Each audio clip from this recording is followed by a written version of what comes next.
So how do we compensate for that? We make very narrow beams on the signal. That way we can get far enough. But then we lose coverage sideways because the beams get narrow. So what do we have to do? We have to sweep the beams. So that's why the base stations operate almost like a light tower. You will see them sweep narrow beams like that. And that's exactly what we see here on this GUI. This is a GUI, it's a copy of what runs in this phone that we use for demos and also for research.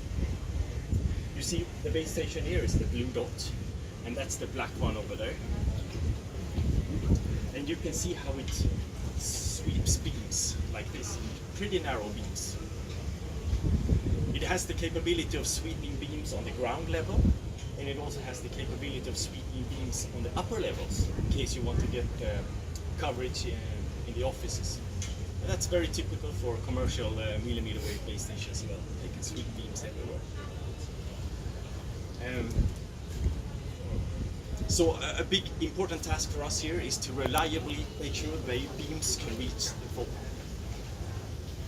It's not only enough to do beams on the base station side. To make it reliable enough, there also has to be a lot of intelligence in the phone.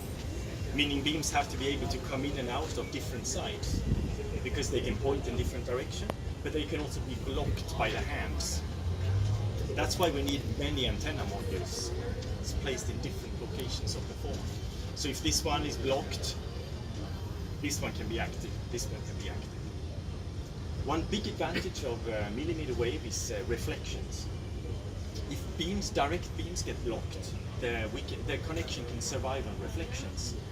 Because we get much better reflections from millimeter wave. We can bounce out of buildings, bounce off buildings, even small metal objects like glasses, we can get reflections from, and we can make a reliable connection that way. So what do we see on the GUI? We see the base station, and we see the base station beam. And we sweep from antenna from beam 1 over there, 1, 3, 5, up to 15 here, this side. Because we are on the ground level, we use only ordinals.